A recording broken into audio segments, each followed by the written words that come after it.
We are going to start with the embryology of urogenital system. So first we'll continue with the diagram so that it will be easy. So first about we know embryo in our trilaminar disc how it looks, and we know that in the mesoderm it is divided into different types like lateral plate mesoderm, notochord in the center, and somites. You can see somites, intermediate mesoderm. This forms a lateral plate mesoderm which further divides into splanchnopluric and also somatopluric, right? So this intermediate mesoderm is mainly helpful for a formation of an urogenital system. So let's start with our urogenital system. So intermediate mesoderm actually bulge on the posterior abdominal wall. So you can see this intermediate mesoderm. So this intermediate mesoderm actually undergoes a posterior bulging in the posterior abdominal wall, which is nothing but called as nephrogenic cord. So this nephrogenic cord, you can see it is lateral to the dorsal mesentery of the gut. So this is the dorsal mesentery of the gut, and it is lateral to the nephrogenic, that is nephrogenic cord is lateral to it. And the structures which are related to this nephrogenic cord, means related to this structure, few structures are formed. Those are like excretory tubules, nephrotic duct, that is our mesonephric duct. You can see this is the mesonephric duct, and also paramesonephric duct forms. So this is mesonephric and this is paramesonephric, and also you can see the paramesonephric duct is lateral to the mesonephric duct. And next forms the gonads. So gonads, you can see here, testis or ovary, testis in male and ovary in female. So these gonads are mainly formed from the coelomic epithelium, which is mainly medial to the cord. So that is nothing but medial to the nephrogenic cord. So it is medial and it is forming a gonads. So now let us see the cloaca or cloaca, whatever we spell it. So cloaca is forming a rectum and primitive urogenital sinus. So this primitive urogenital sinus is further divided into the cranial part and caudal part. The cranial part which forms a vesico-urethral canal, and the caudal part forms a definitive urogenital sinus. So in between this vesico-urethral and definitive urogenital sinus, at the junction of this opens a mesonephric duct.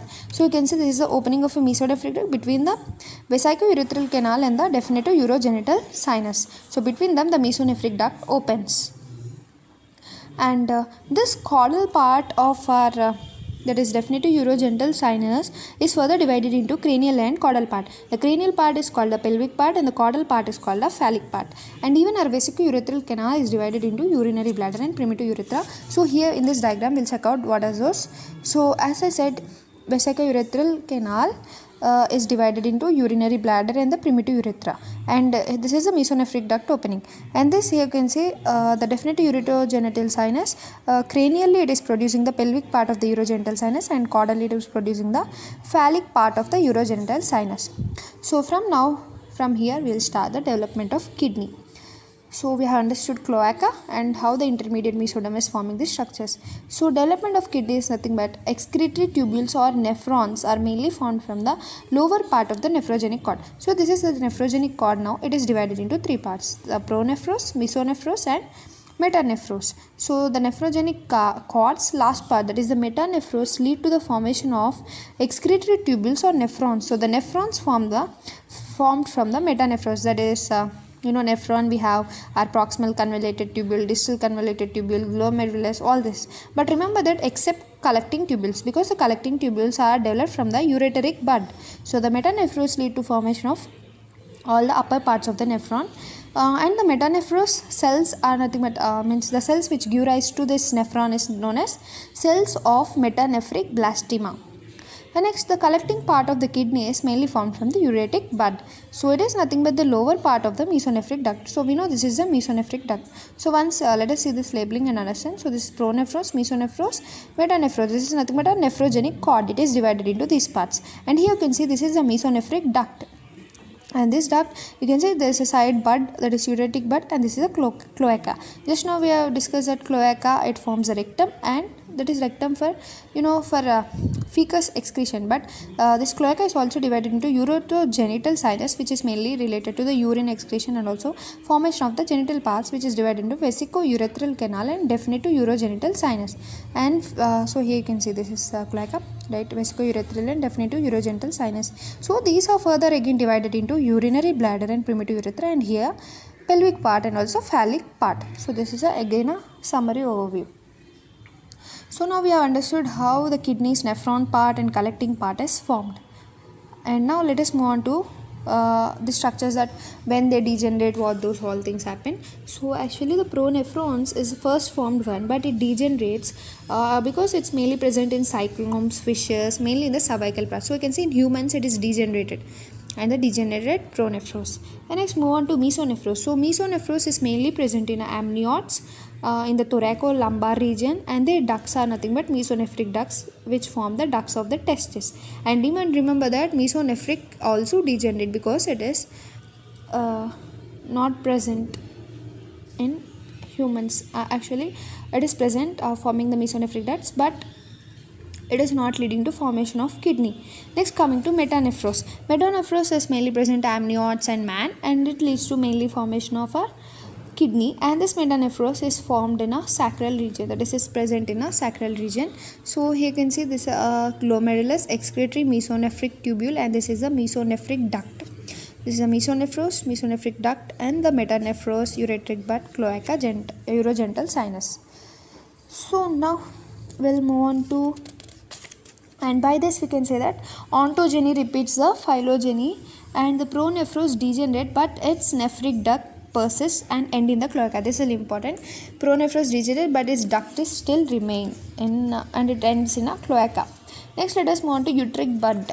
So this you can see, this is a uteric bud, as we've seen in the structure. So uteric bud is next giving, and also it has a metanephric blastema over here. This is metanephric vesicle. This is a uteric bud. At the dilated end is called as ampulla, and it gives rise to mainly 5 branches, that is pelvis. So here in this diagram you can see that what ureter bud is giving rise to. So this is a ureteric bud, and this is a metanephric tissue. It is also known as metanephric blastema. Actually it is supplied by a lateral sacral arteries, and this metanephric leads to formation of nephron and a solid clump called vesicle, which later forms vestibule. Those all we'll discuss in the next diagram. First we'll discuss about this. So it gives rise to mainly 5 branches, that is first one, it gives rise to pelvis. So we know this is the pelvis part, and next it gives rise to major calyces, you can say, and the minor calyces, and also gives rise to collecting tubules. So this is the structures which are mainly formed from the uteric bud. Now let us move on to metanephric blastema, what it forms. So the metanephric blastema, it also forms a metanephric vesicle. So this vesicle, you can see it's becoming pear-shaped, S-shaped later, and it is forming our nephron structure. So now we can say that the collecting tube is mainly formed from the ureteric bud, but this nephronic structure is formed from the metanephros. So remember that this dilated ampulla actually induce the formation of this nephron and form a solid clump vesicle, S-shaped tube, distal end forms a glomerulus. So right, next let us move on to ascent of kidney. So what is ascent of kidney? It is nothing but ascent to the lumbar region, and it is supplied by the renal arteries, and this passed by a fork-like intervals which are present between right and left umbilical arteries. So you can see how it is reaching the lumbar region. So first it may be present in a thoracolumbar thoraco region, or in a cervical region, and next it move on to our lumbar region, that is nothing but known as ascent of kidney. And next let us see rotation of kidney. It is not here, but once let us check out. Rotation of kidney is nothing but first the hilum is present anteriorly, and it rotates, and the hilum now placed medially. Now let us see some anomalies related with it. So sometimes one or both kidney may be absent, then it is called as agenesis. So here we can check out these points. Anomalous, sometimes one or both kidneys are absent, that is agenesis, and also they may be underdeveloped, that is hypo or overdevelopment, that is hyperplasia, and also there may be adrenal is part taking part in the kidney, and there may be distension of pelvis with the urine, that is hydronephrosis. It is mainly due to obstruction in the urine passage. So all these conditions can be seen, and duplication like extra kidneys present on one side, or it may be fused, that is normal kidneys are only fused together. And here we have many types like horseshoe kidney, where the lower poles and upper poles are fused. So these diagrams we can see the anomalies here and understand it clearly. So here you can see first one, This is a congenital polycystic, as the name can say. There are many cysts on a kidney. And next you can see the aberrant renal arteries, right? Arteries are like aberrant because actually only one branch should come. You can see the aberrant, it is abnormal. And next you can see the lobulated kidney, right? It's like more lobules. And next this is D, E and F. All of these are transposition, that is kidney is not in position. Here they are crossed, here by one side, here it's upper and lower like that.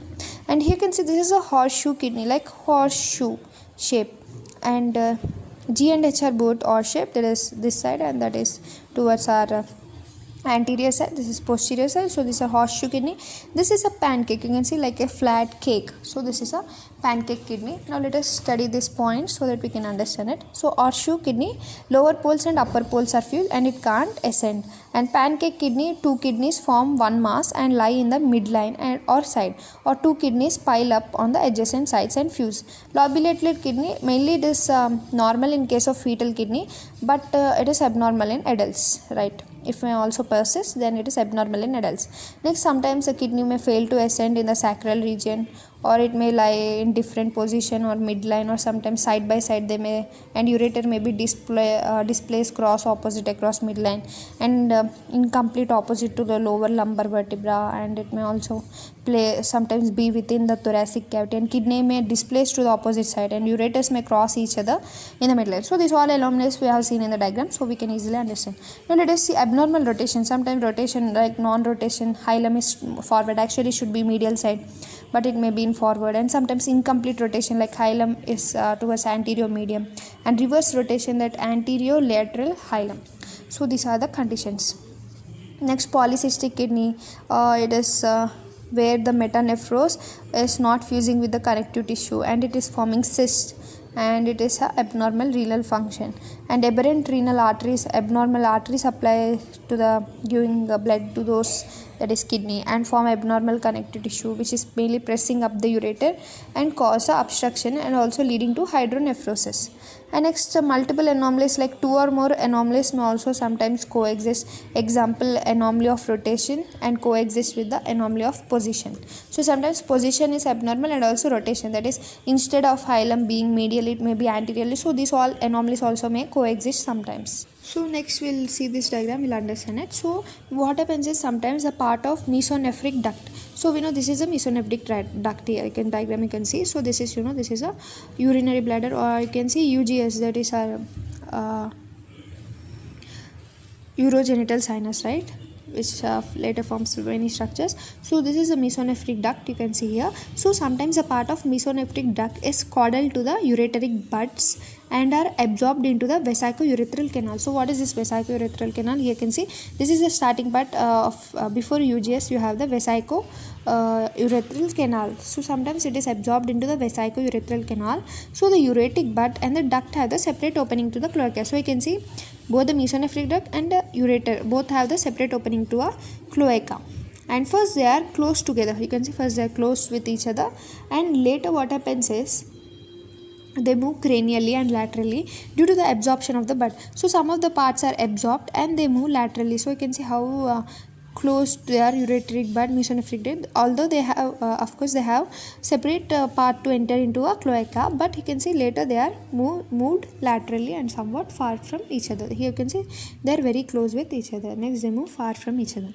So there is a triangular area on the vesico-urethral canal which is mainly in the dorsal wall between the opening of the our ureteric buds and mesonephric ducts. So you can see this is called a trigone of our bladder. This is called as the trigone of bladder. It is, as we said, it is a triangular area on the vesico-urethral canal, and it is mainly on the dorsal wall between the opening of the ureteric buds and the mesonephric ducts. And this is derived from the absorbed ducts and it's of mesodermal in origin. This is very important. And next let us move on to ureter. So ureter, ureter is also formed from the ureteric bud, right? So, and it is mainly between the pelvis and the vesico-urethral canal, right? Because here it forms later pelvis and this is the vesico-urethral canal. So in between them the ureter forms.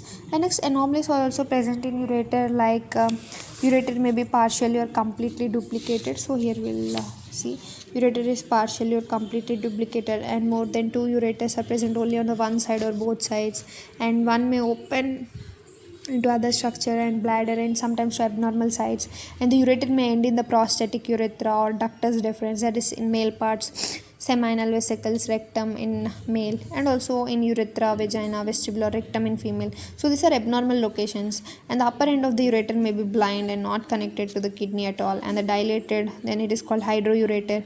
And also there may be leading to obstruction of urine flow, because ureter is the one which passes the urine, right, means for filtration to kidneys. And ureter valves may be also present, or sometimes this is abnormality, because usually ureter doesn't have valves, but sometimes valve may present or diverticula are present, and right ureter may pass back of the inferior vena cava and form kinking and obstruction in our inferior vena cava. So these are the anomalies related to ureter. So you can see the anomalies of ureters here. Two ureters are present, two are attached to single kidney, and two are fused here and attaching to the kidney. And you can say abnormal sites at which the ureter may open, sometimes in female where it opens, and in male where it opens.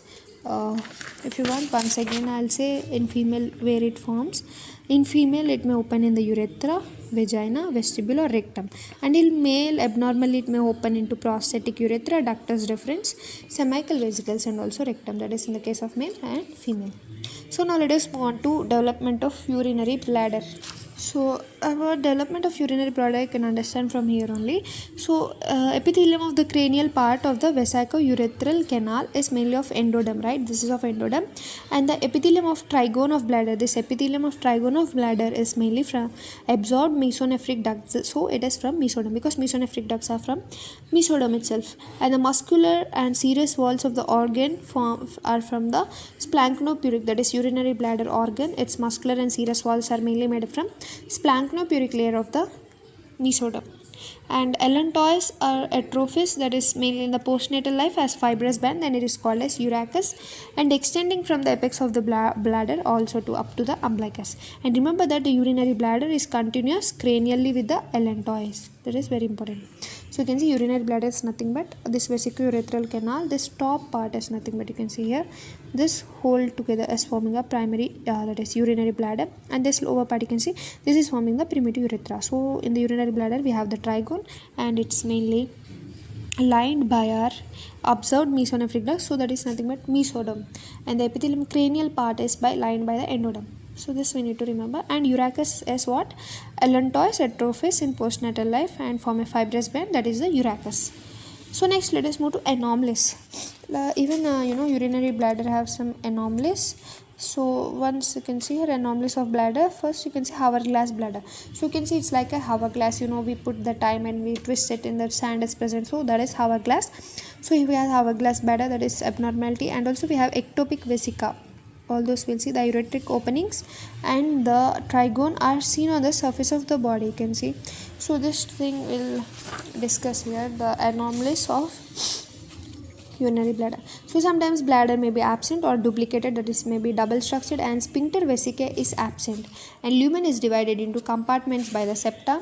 And the bladder, upper part and lower part may look like a hourglass, sometimes divided into upper and lower part, and hourglass due to the constriction in the middle of organ. This we know, it is nothing but this one, hourglass bladder. And the bladder may communicate with the rectum. And ectopic vesica is nothing but the lower part of the anterior abdominal wall as well as the ventral wall of the bladder is missing, and the cavity is exposed with the this is called and is associated with epispadias. And ectopic vesica, failure of mesoderm to migrate into lower abdominal wall, that is mainly between umbilicus and genital tubercle. It is mainly due to the increase in the cloacal membrane. So ectoderm of the anterior abdominal wall and endoderm of the ventral wall are unsupported and thin, and the rupture is leading to exposure of the cavity of the bladder. And congenital diverticula are present at the junction of trigone with the rest of the bladder. So these all could be the anomalies which we can expect in our urinary bladder. Now let us move on to the development of female urethra. So how female urethra forms. So here by this diagram we can easily understand. So actually from caudal, that is the caudal part is formed by the vesico-urethral canal. It is mainly from caudal. This female urethra is mainly formed from the caudal part of the vesico-urethral canal, because this is a vesico-urethral canal. This is the cranial part, this is the caudal part. The caudal part forms a primitive urethra. So from the primitive urethra only, that is lined by endoderm, it is mainly giving rise to the female urethra, which is very important point. And the posterior wall of the canal is lined by the mesonephric duct, that is the posterior side. You can imagine it. It is lined by the mesoderm. And the contribution, and it's getting the contribution from the pelvic part, also getting contribution from the pelvic part of the urogenital sinus. So first I will understand this diagram. So this is a primitive urogenital sinus, right? It is divided into vesicourethral canal and the definitive urogenital sinus. So this diagram, if you recall, you can easily remember as we discussed before in this diagram. So if you remember this one, as we said, it is divided into vesicourethral and definitive urogenital sinus, that is cloaca, primitive urogenital sinus. So the same thing we are again repeating here, right? So it is divided into vesicourethral canal and definitive urogenital sinus. Later this vesicourethral canal is further divided into cranial urinary bladder and caudal primitive urethra, and the definitive urogenital sinus is divided into pelvic part of UGS and the phallic part of the UGS. So what happens in the case of female, in the case of male, in the case of urethra? Let us start with the male urethra. So male urethra mainly extend from the bladder up to the opening of the ejaculatory ducts, right? And ejaculatory ducts, that is nothing but the opening of the mesonephric duct. So in this diagram you can understand it better that male urethra extend from the bladder up to the opening of the ejaculatory duct. So up to here it is opening of the ejaculatory duct. It is also nothing but previously the opening of the mesonephric duct. And from the caudal part of the vesicourethral canal, it is derived from the caudal part of the vesicourethral canal, which is endodermal lining, and the posterior wall is by mesonephric duct, that is mesodermal, and it is overgrown by the endoderm. And the prostatic and the membranous urethra are from the pelvic part of the definitive urogenital sinus. And penile part, except the terminal part, it is by the epithelium of the phallic part of the definitive urogenital sinus. And remember that the terminal part is in glands, it is mainly from the ectoderm. So these are the structures. Once it's better to check out this. Here, this is a prostatic urethra, this is a membranous urethra, this is a penile urethra, and this is the male part. And you can see this is a primitive pelvic phallic part, vestibule. In female it forms vestibule, female urethra, urinary bladder. Now, and one more point is that female urethra may correspond to the prostatic part of male urethra, that we need to remember. So you can see some anomalies, like there may be obstruction at the junction of urethra with the bladder, and they show some diverticula. There may be duplicated or abnormal communication with rectum, vagina, ureter, and also they may show the hypospadias and epispadias. Now let us move on to prostate. So this is the same diagram, prostate. So actually prostate is mainly developed from buds-like structure, and it's of epithelium of prostatic urethra from caudal, vesicourethral and pelvic part of the definitive urogenital sinus leads to formation of prostate. So it also has some secretory epithelium of the gland, and it is affected in the senile hypertrophy of the organ. And remember that buds from the mesoderm of the prostate urethra form the inner granular zone of prostate, and buds from the rest of the prostatic urethra, that is mainly endoderm, form the outer glandular zone. You can see the endodermal outer granular zone and mesodermal inner granular zone. So the outer granular zone is mainly the site of cancerous changes, and it differ earlier than the inner zone. And the muscles and connective tissue, you can see the muscles and connective tissue which are from the surrounding mesenchyme and form the capsule of the gland. And the secretory elements are rudimentary at birth and develop in puberty, and mainly undergo atrophy in old age. And in few males the benign hypertrophy may take place, and prostate is rarely absent in case of few males. So the inner mesodermal, you can see it's forming capsule, stroma, prostatic utricle glands opening onto the posterior wall of urethra above the ejaculatory duct. And you can see this is a urinary bladder, medial lobe, prostatic utricle, ejaculatory duct and prostatic urethra. So this is the place of prostatic urethra in males. And also the female homologous of prostate are like the endodermal buds are mainly similar to those of the prostate in the male. So these endodermal buds are mainly similar even in the female and also seen in the female buds, and these arise from the caudal part of the vesicourethral canal. So caudal part of vesicourethral canal is nothing but the primitive urethra, right? That is the giving rise to urethral glands. and the buds from the urogenital sinus form the paraurethral glands of skin. This bud from the urogenital sinus. So you can see this is the urogenital sinus give rise to the paraurethral glands of skin. This is important point. Now let us move on to the paramesonephric ducts. So you can see these are the paramesonephric ducts. So these paramesonephric ducts are in intermediate mesoderm and formed by the invagination of the coelomic epithelium, as you can see here. Right, invagination of the coelomic epithelium. And these paranephric, if you remember it, they are lateral to the mesonephric duct in the cranial part of the nephrogenic cord, and they are caudally cross medial side of the mesonephric duct. So you can see they are caudally crossing the mesonephric ducts and meet two sides and fuse in the midline. This fusion in the midline and forms a uterovaginal canal, also called as uterine canal, uterovaginal canal or uterine canal. And remember that this is contact with the dorsal wall of the definitive urogenital sinus, and in female it forms a vestibule. This forms a vestibule in the female. So here you can see this structure. In female it is forming this vestibule, that is some pelvic part of the uterus and phallic part of the uterus is forming a vestibule. And remember that primitive urethra along with some pelvic part forms a female urethra. So this is a uterovaginal canal that is formed from the paramesonephric ducts. And remember that paramesonephric duct gives rise to uterine tubes, uterus, and also the part of vagina in the case of female.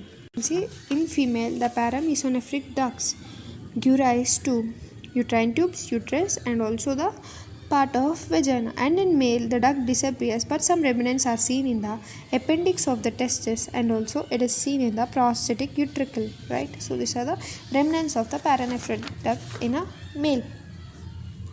Now let us move on to vagina. Before that, we also need to see the development of uterus and uterine tube. So epithelium of uterus is mainly formed from the fused paranephric ducts and the uterovaginal.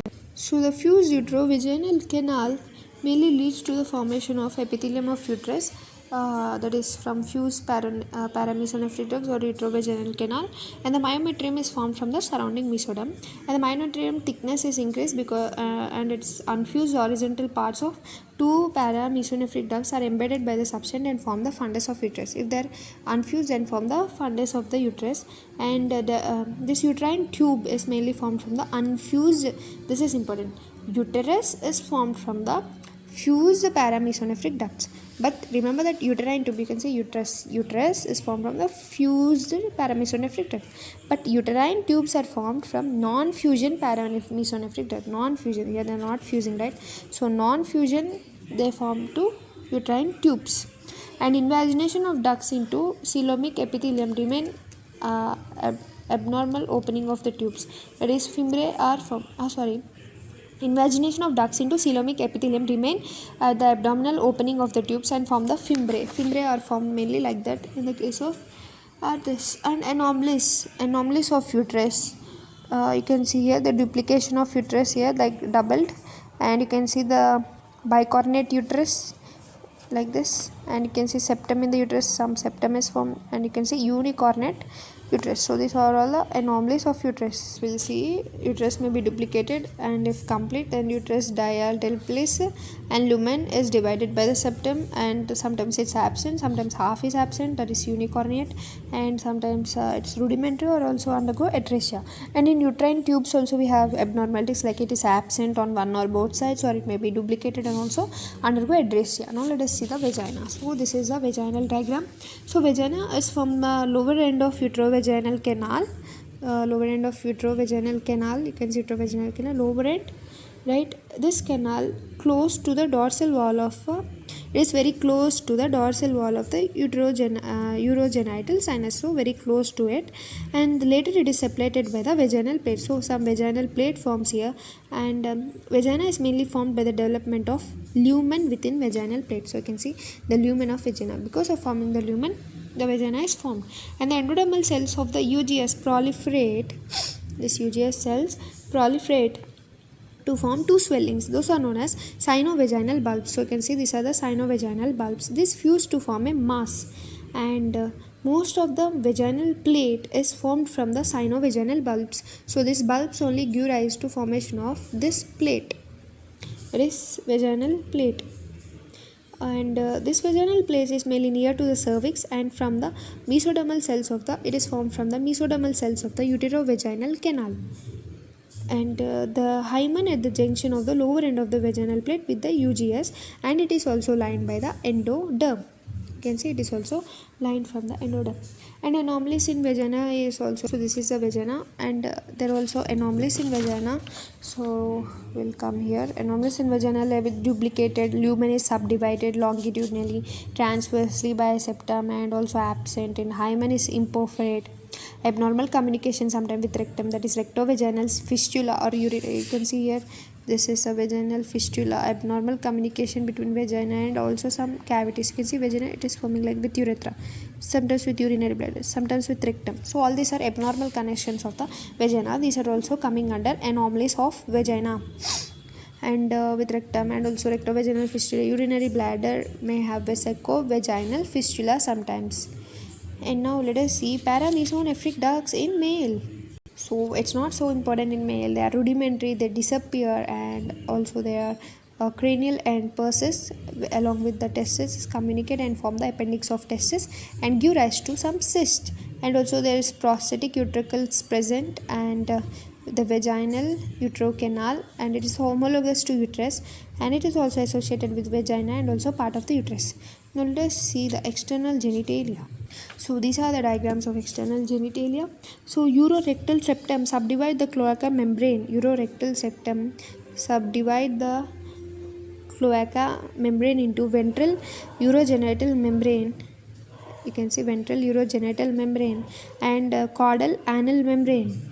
Caudal forms the anal membrane, and urogenital membrane becomes elongated in the craniocaudal direction, and mesoderm is also heaped up here on sides, form the two longitudinal elevation. These are called primitive urethral folds. So you can see the primitive urethral folds are formed, and so other folds appear like genital tubercles appear, and in the midline between the urogenital membrane and lower part of anterior abdominal wall, and also right and left genital swellings are formed. These are the genital swellings.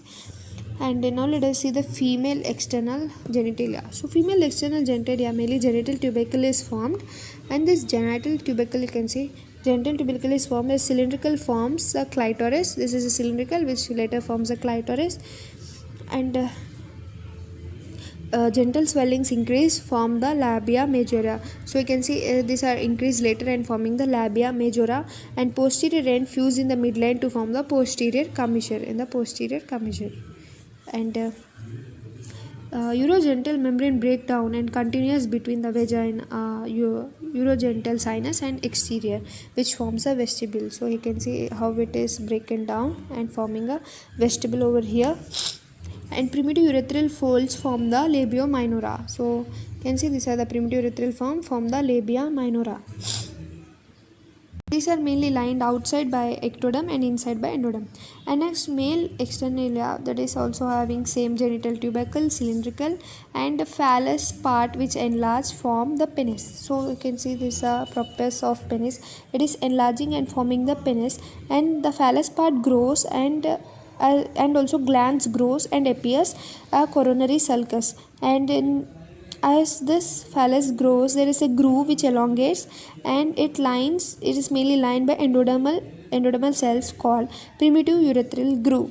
By this diagram we can mainly understand male genitalia. Once again we'll understand. First there is a genital tubercle, and after formation of the tubercle, that is cylindrical, and that is nothing but phallus. This genital tubercle is phallus. It enlarge and form the penis. This phallus only enlarge and forms the penis.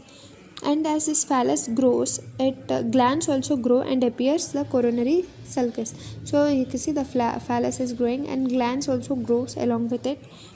And next, the prepuce is formed by the reduplication of ectoderm covering the distal part of the phallus. And next, the groove is elongated and it is lined by the ectoderm, which is mainly called primitive urethral groove. So this is a primitive urethral groove. You can see PUG, that is a primitive urethral groove. And the phallus is closely related to the endodermal lining of the phallic part of the urogenital system. And endodermal cells proliferate and grow into the phallus in the form of solid plate of cells, which is mainly called the urethral plate. urethral plate, you can see here. It is contact with the endodermal cells and lining the primitive urethral groove. It lines the primitive urethral groove. This is the primitive urethral groove. And urogenital membrane breaks. So you can see here it is breaked, right? Till here it is present, but now here breaked. And UGA is open outside, that is urogenital sinus open outside in caudal part of primitive urethral groove. Right now it is open now, primitive urethral groove. And the cells degenerate form deeper groove, that is definitive urethral groove. Next later they form down and definitive urethral groove. So you can see this is the definitive urethral groove. And after definitive urethral groove is formed, it is lined by endodermal cells of under surface of phallus. And base of the phallus is continuous with the urogenital sinus. Base is continuous with the urogenital sinus. And margins of the groove are called definitive urethral folds. So their margins are formed, which are mainly called definitive urethral folds. So posteriorly they undergo fusion and extend to phallus and form the penile urethra. And as a penile urethra is formed, their wall is endothelial lining of phallic cells part and endothelial cells of urethral plate. And the genital swellings fuse form the scrotal sac, that is testes detain later. So you can see the scrotum sac is also formed later. So this we completed, and next let us see the prenatal diagnosis of sex.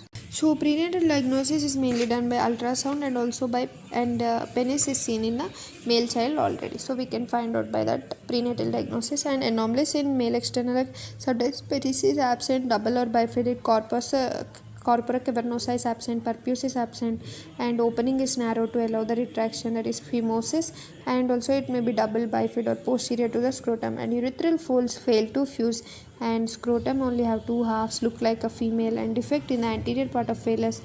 Urethra open under surface of penis, that is called as hypospadium, where the endothelial cells of urethral plate and urethra open into dorsal aspect of penis, that is epispadias, along with the ectopia vesicae. Genital tubercle form caudal to urogenital membrane instead of ventral, and it is membrane ruptures of urogenital sinus and open cranial to the penis. So these are all the abnormalities. In female external genitalia, the clitoris may absent, bifid or double. Enlarged in hermaphroditism, labia minora is partial fusion. Urethra open in anterior wall of vagina, where female equivalence of male, that is hypospadias. So now this you can see here, this is the cleft scrotum and hypospadias.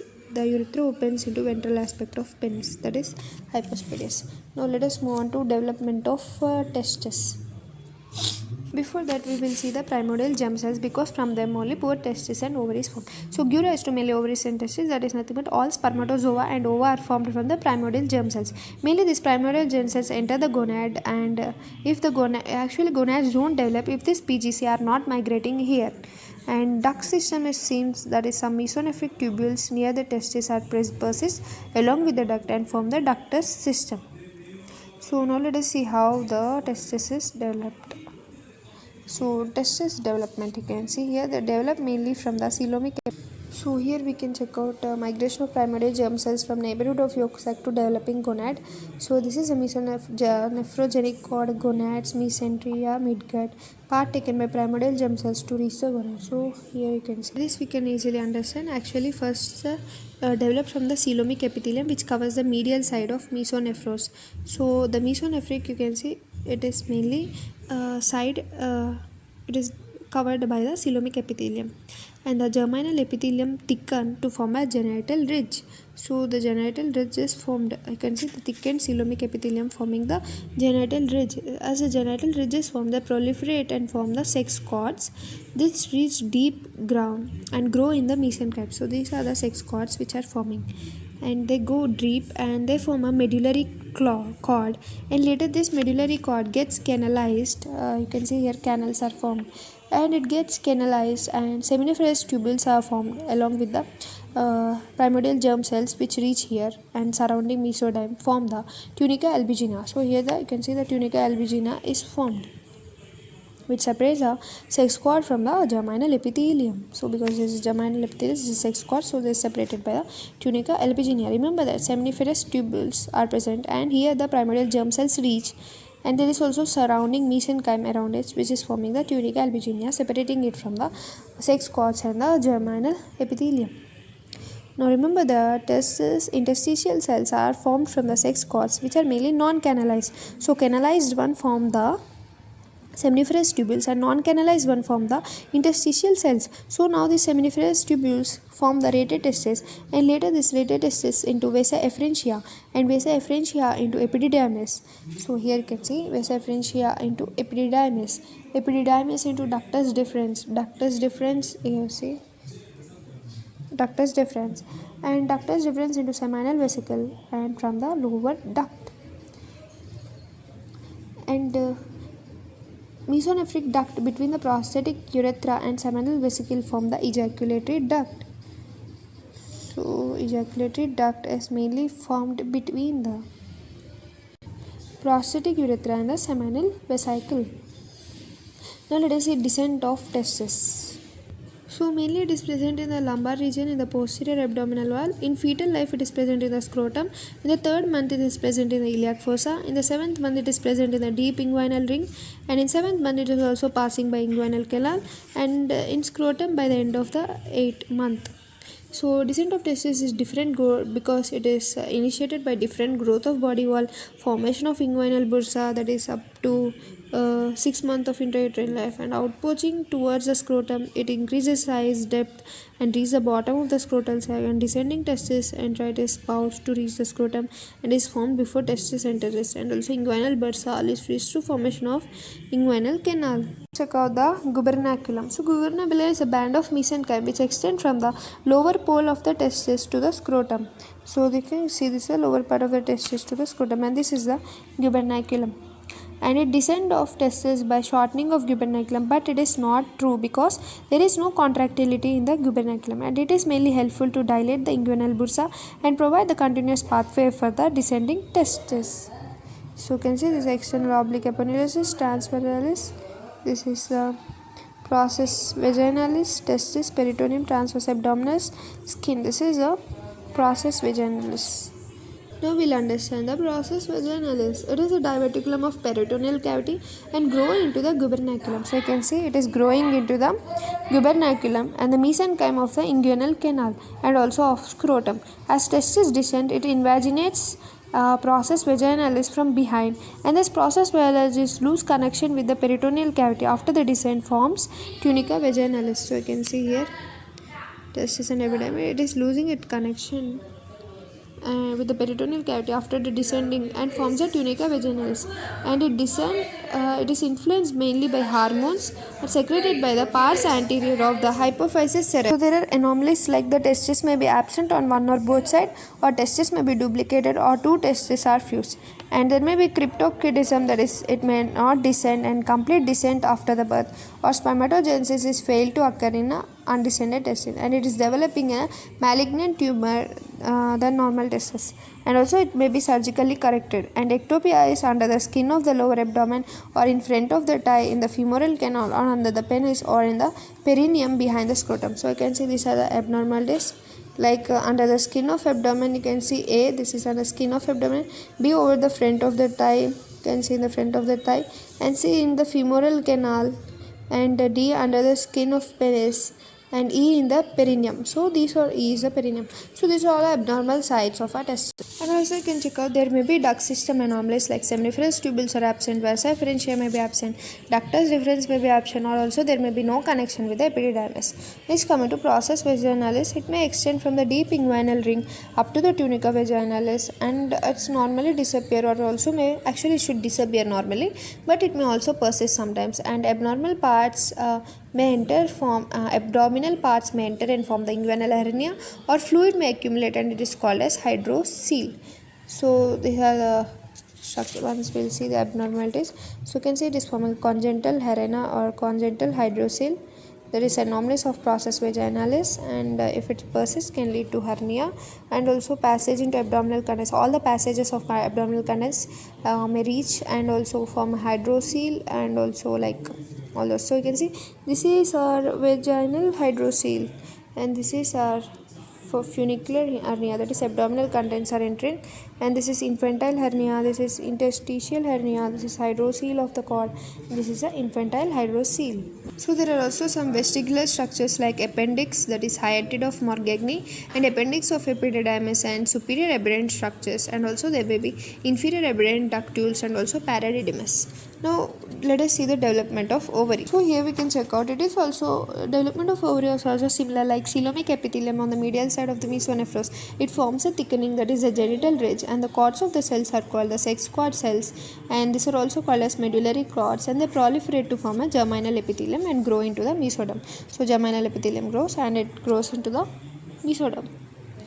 And next, the PGC, that is primordial germ cells in the yolk sac of ovary, form the oocytes, and sex cords break and form the small masses. Each mass is surrounded by one. You can see small masses are formed here, and each mass is surrounded by PGC, that is primary oocyte, and it is forming a primordial follicle. So no tunica albuginea is present in ovary, and also germinal epithelium mainly contribute to the ovary in the postnatal life also. But in the case of male, the germinal epithelium does not play any role because there is tunica albuginea in them. And now let us see the descent of ovary. Descent of ovary, that is descent from the lumbar region, that is first formed in the true pelvis. Next, gubernaculum extends the ovary to the labium majorum along with the uterus of junction of the uterine tube, and between the ovary and uterus it is called round ligament of ovary. So how the ovary is getting descended? So between ovary and uterus is called round ligament of ovary, and between the uterus and labium majora it is called round ligament of uterus. And we have anomalies of ovary, like it may be absent, duplicated, or descend into the inguinal canal majoris, and also adrenal or thyroid. Or also in ovary there may be different structures like forming bone, cartilage, hair, and growth. This forming tumor, this is called as teratoma. Now let us see the fate of mesonephric ducts and tubules in male. So by this diagram we can understand there is a duct from the uteric buds form the ureter, pelvis, calyces. This we know, and collecting tubule of kidney is formed from a collecting tubules are mainly formed from a ureteric bud, right? Because metanephrons forms all those ureter, pelvis, calyces, and trigone of bladder. So all the mesonephric ducts in male forms all these structures: posterior wall of prostatic urethra, cranial to the opening of ejaculatory duct, epididymis, ductus deferens, seminal vesicle, ejaculatory duct, and also our mesodermal part of prostate, appendix of epididymis, small rounded head of epididymis, cranial end of mesonephric duct, gives to cyst to all this. And remnants of mesonephric tubules in male are vas efferentia, vestibular structures, cyst. Remnants are superior aberrant ductules, epigenital tubules, cranial to vas efferentia, associated with testes but not epididymis, and inferior aberrant ductules, caudal to vas efferentia along with epididymis. Paradidymis tubules lie between testis and epididymis, it is paragenital tubules but not connected to either of them. And fate of mesonephric duct in female, that is in female you can see this. In female, the posterior wall of female urethra is derived. It is mainly derived from the posterior wall of urethra, and vesicular structures are broad ligament near the ovary, and epoophoron, that is longitudinal duct running parallel to uterine tube, and transverse ductules open into the longitudinal duct.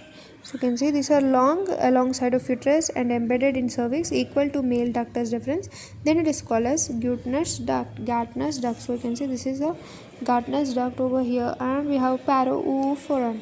So this is a paraoophoron, that is a small blind tubule between ovary and uterus, and in female equal to paradidymis, that is mainly called as near egg basket.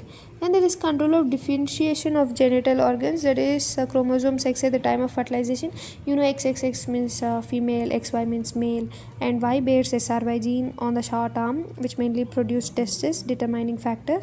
So this SRY gene activates further SOX9, that is which form Sertoli cells and Leydig cells. So Sertoli cells are formed from the sex cords and Leydig cells are from the mesenchyme of gonadal ridge.